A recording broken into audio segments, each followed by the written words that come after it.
Hello, hello. Welcome back to Peak Northwest, an outdoors and travel podcast by the Oregonian and Oregon Live, dedicated to the adventure and exploration of our beautiful Pacific Northwest. I'm Jamie Hale. And I'm Vicki Connor. Together, we take you to some of the most beautiful and interesting destinations in our region, discussing where to go, what to do, and places to see. And today, we're headed to the suburbs of Portland, finding some outdoor getaways that are a little closer to home. That's right, Vicki. You know, people like to go out to Mount Hood or the Columbia River Gorge or the Oregon coast to find places to get outside, but there are actually a ton of great parks and trails within the Portland metropolitan area that folks might overlook and not think about going to. Yeah, and those are great gems, especially when you don't feel like driving a whole long way and maybe you're in a time crunch. These are perfect places to hit up. Yeah, or maybe if you don't want to fill up your car with $80 of gas, want to spend a little bit less money on gas, great options here. Exactly. And we talked a little bit about this a few episodes ago, but honestly, with the gas prices, you can never have too many options for nearby adventures. Exactly. Vicki, the impetus of this is I have been working on the last couple of years really on this suburban hiking guide, just sort of a larger guide to some of the best hikes and parks around the Portland metropolitan area. And I know that can kind of be more broadly defined to multiple different counties, but for this, I'm focusing on sort of the four main counties that encompass that metropolitan area. So we're talking about Multnomah County, Clackamas County, Washington County, and then Clark County across the river in Washington. What's the longest drive that you're making to reach some of these places? I mean, that's hard to say, right, with traffic. I mean, if you want to drive over to Clark County, say on a Wednesday morning, you can get over there. Like from my house in North Portland, I can be across the river in, 10 minutes.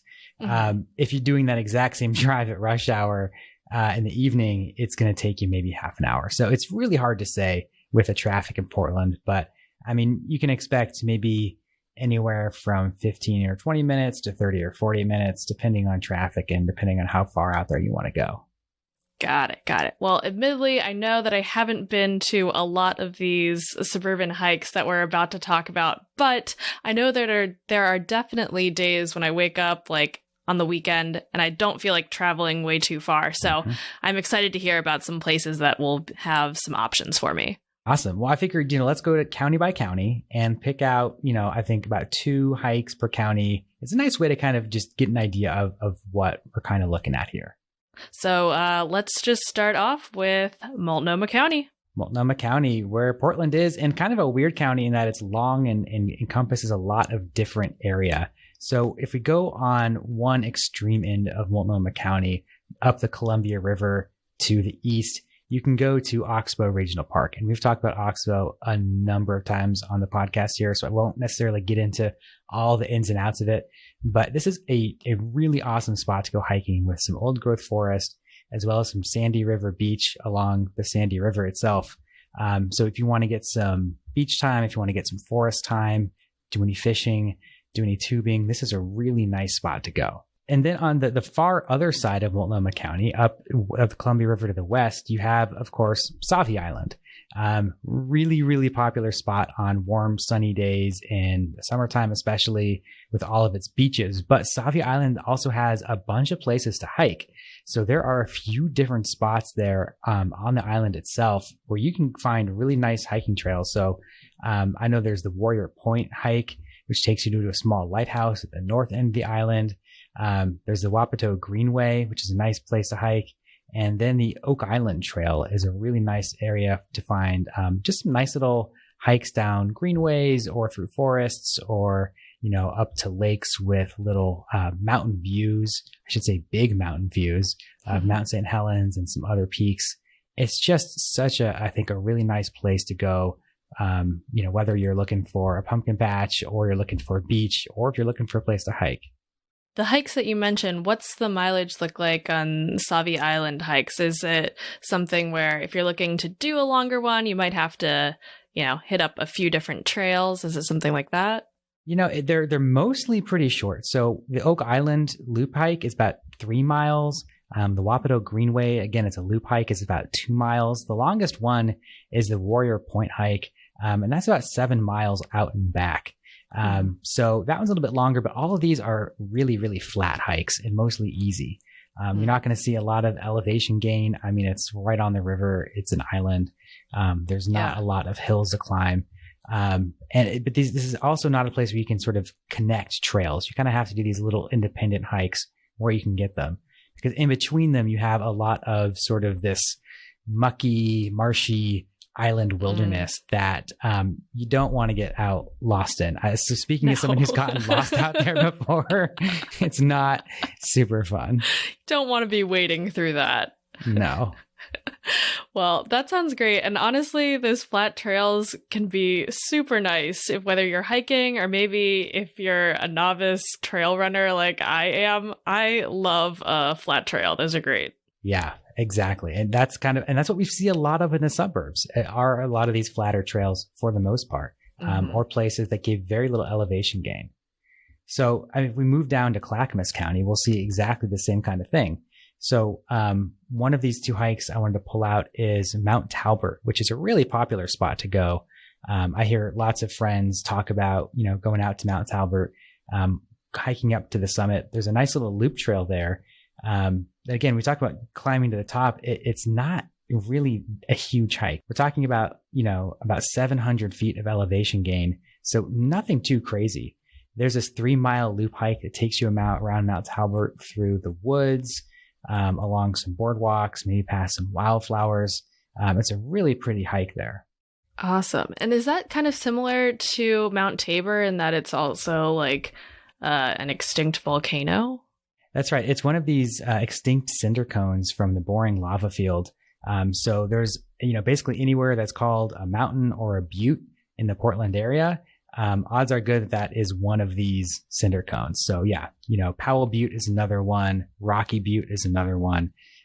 Basically any large hill in the area is most likely an extinct volcano. Yeah. It's just like a fun fact of the area that is like that. And it's awesome that you can just wake up and be like, I think I'm going to go climb some volcanoes or some volcanic cones today. Exactly. This is like a thing that I think we don't talk about enough in the Pacific Northwest. And this is a whole maybe topic for another episode, but we really are like volcano people here. We are surrounded by active volcanoes, extinct volcanoes.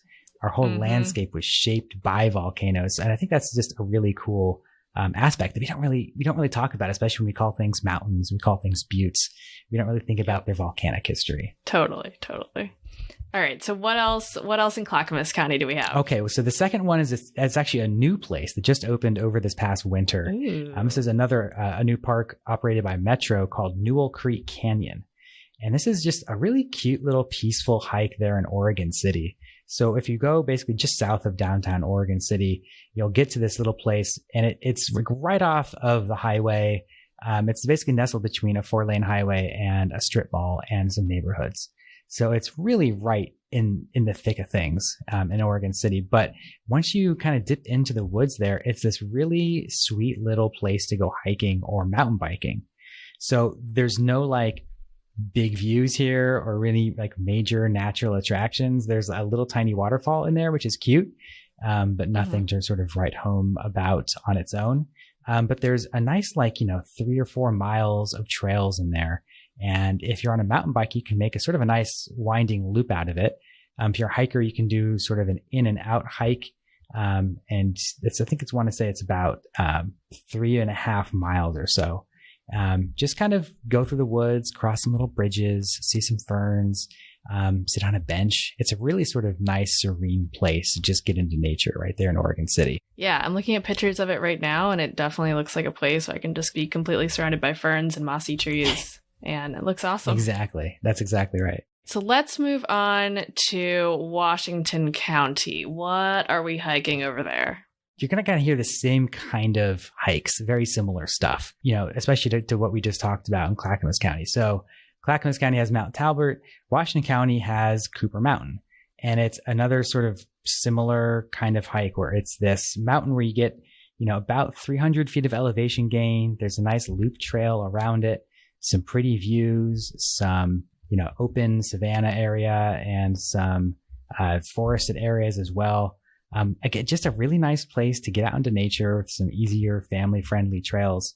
And it's just, again, another nice spot just to get out into nature without having to go all the way out, into the farther reaches of Oregon. Got it. And so how far away is this from like downtown Beaverton? So it's about 15 minutes away from what you might consider sort of like downtown Beaverton. Of course, it's a suburb, so depending on where you live in Beaverton or where you're coming from, that's going to change a little bit. But it's basically just sort of southwest from that main area, right off 217. So, it's not like right in the thick of things as much as some of the other hikes are. It's kind of out a little bit more towards some of the wine country. But I mean, I think it's definitely, again, right on the outskirts of the town itself. Yeah. And honestly, that could be really perfect for when you're feeling like getting out of your own little neighborhood and, being a little bit further removed than where you're living. Exactly.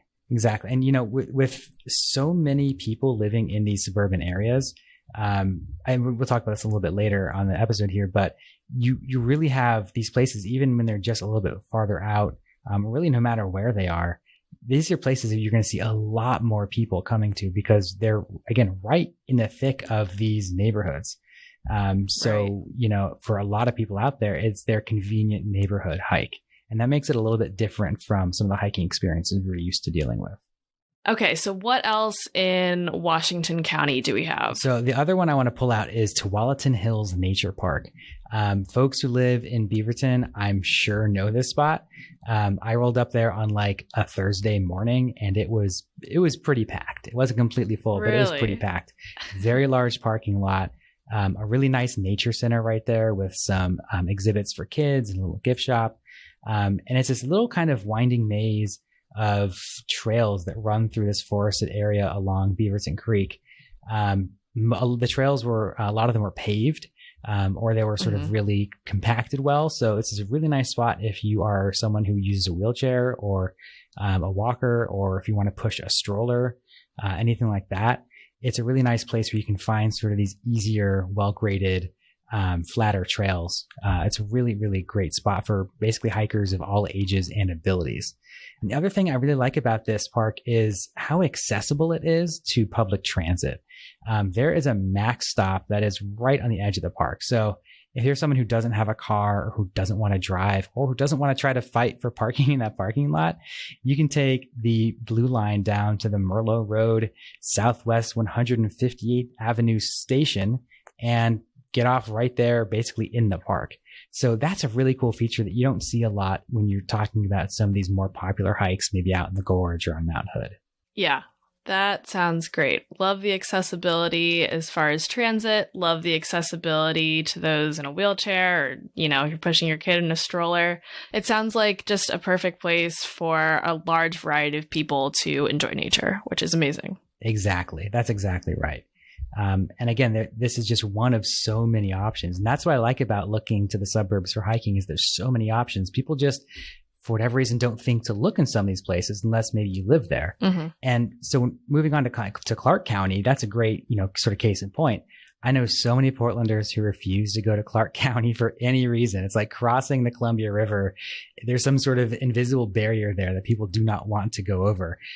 But there are so many amazing places to go hiking just right there in Clark County, in Vancouver, Camas, Washougal area, that really people are doing a disservice to themselves by not checking it out. Yeah. Okay. So what number one recommendation, Clark County hiking, what do we got? It's got to be the Steigerwald National Wildlife Refuge. This is a really cool wildlife refuge right there on the Columbia River. It's sort of outside the town of Washougal, which is outside the town of Camas, which is outside Vancouver. So it's just out there a little bit, not really too far from Portland though, because you're driving on freeways for most of the time. But it's a really, really nice wildlife refuge. They just redid the whole thing and spent 2 years reconnecting this creek to the Columbia River itself. So floodwaters in the Columbia for like 5 decades were not able to actually enter this area because they built all these levees blocking it off. So now that they've allowed the floodwaters to return and they saw the effects of this in this really rainy spring that we had. You have all of these waterfowl returning. Salmon now are sort of swimming up the creek and entering this area again. They replanted a bunch of plants. And so it is just a spectacular place if you want to go see some wildlife. I saw an osprey sitting in a tree eating a fish. I saw like a million turtles, herons, and a beaver in the pond. I mean, there's just all kinds of stuff out there. It's a place to bring your binoculars or to bring your long camera lens and, walk slowly and just observe. Oh my gosh. Yeah, I'm pretty sure I was driving by and I saw a sign for this the other day and I was curious about it. And now that I'm looking at pictures and seeing like this great, marshy area, it looks so peaceful. And I can't imagine the different the wildlife you'd see and all the birding opportunities and just, hiking out there, but also just taking some time to kind of ground down and connect. Exactly. It's kind of one of those places where it's really nice to sort of go slower, Yeah. It's not for everyone, of course.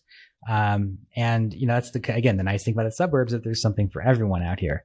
So for folks who want, more trail, more place where they can maybe go running or, really go hiking at a quicker pace.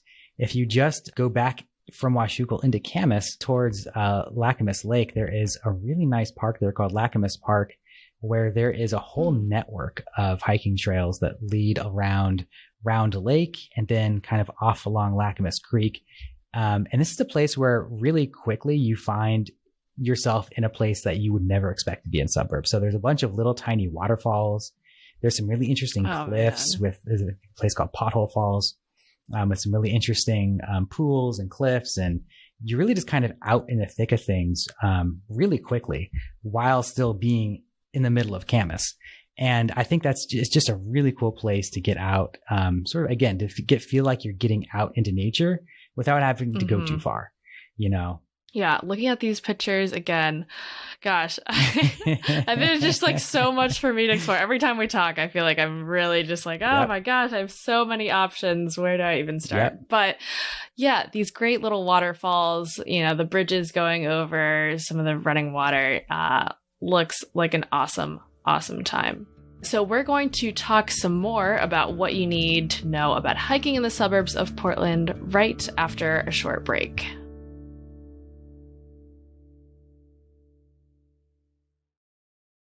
All right, we are back and we are talking about hiking in the suburbs of Portland, and we're going to go over just a few other things to note about some of the trails that we just mentioned.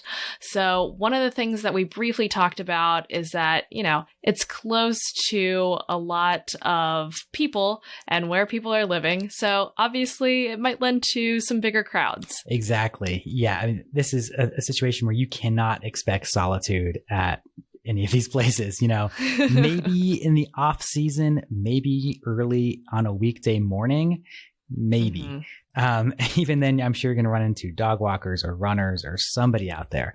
Again, these are in the thick of residential areas. You're just have to expect that there are going to be people there. And so that means a lot of times that parking lots may be overflowing, may be crowded. But again, the beauty of this area is that there's so many places to go that if you come with a plan B and a plan C, if one place is overcrowded, check out the next place. If that's overcrowded, check out the next place. But definitely plan on seeing other people wherever you go. Got it. And as we're kind of going through all these places, a lot of them are family friendly. And I noticed that a lot of them seem to have like playground areas, which is great. And we talked about some places are more paved and great place to walk with your stroller. Would you say most of the places that we talked about are pretty family friendly? Oh yeah, I think I'd say that all of the places we talked about are family friendly. And as I'm working on this hiking guide, which is going to expand to a bunch more places, I think just about every single one is you could describe as family friendly. So that means easy hiking trails, good amenities like restrooms or playgrounds or picnic tables, places where you could feel comfortable for the most part taking your kids. Now that's not applicable to everywhere. And depending on how you hike, how long, how quickly, that's up to you. But I mean, when we're talking about suburban hikes, look, the suburbs are places where most people like to go because they want to raise a family out there. And so most of these places that they build as parks or hiking trails, they design with that in mind. So you're going to see a lot of spots that specifically are designed to cater to families, to hikers of all ages and abilities. That's awesome. And obviously, since we're so close to a lot of neighborhoods and where people are living, there's some great food options that are very close by, maybe before your hike, after your hike, or both. Yes. That's like the great perk of hiking in the suburbs is getting done with the trail and like just getting to go to whatever restaurants are nearby. And there is some really good food in the suburbs of Portland. This is a surprise to no one. Beaverton has excellent dining options. There's some really great restaurants in downtown Camas. Vancouver, obviously, lots of great spots to eat in Vancouver. Oregon City, I mean, there's stuff all over the place. So I would definitely recommend pairing a suburban hike with like a tour of the suburban dining scene, because why not? If you're going to be out there, get some nature time in, get some dinner in or some lunch, go out and have a drink afterward, whatever you want to do. But I'd say don't miss out on these suburban eating destinations while you're out there. Exactly. And for me personally, when I'm hiking, as I've said before, I take my dog Stella, and one of the greatest things that I like about living in this area is that after I take her for a hike, you can easily find a nice food cart pod where I can bring her along. She chills out. There's usually like water bowls out for dogs. And like in Beaverton, for instance, I love BG's Food Cartel. There's a million and one options there. So yeah, you will not come up short with food options in any of these suburban hikes. That's right. We mentioned in a previous episode about food carts being a thing in Portland. Food carts are also such a thing in this Portland suburbs. I mean, they're literally everywhere out there. Okay. And lastly, public transportation to these hikes. I know we mentioned one of the hikes had great access as far as public transportation goes, but how about the rest? Yeah, I mean, several of them do. Certainly not all of them are super easy to get to in public transit, but compared to some of the more popular hiking spots in the area, these are way more accessible. So, I mean, sure, you can get on a bus and go out to the gorge and they can drop you off at Rooster Rock or Angel's Rest. There are options out there. But a lot of times you have to have a car to drive out to these remote trailheads, just to get out there without it being a big hassle. But, when you're looking at the suburbs, most of the time there is either a train or a bus that is going to stop right near or next to some of these parks or trailheads. So if you're a person who doesn't want to or can't use a car for whatever reason, it is definitely worth looking at these places to go specifically, because there are likely going to be ways to get there without needing to drive a car at all. Even, bike there and then go on a hike. Exactly. And again, this is, I think, there are so many different reasons to love these suburban hikes.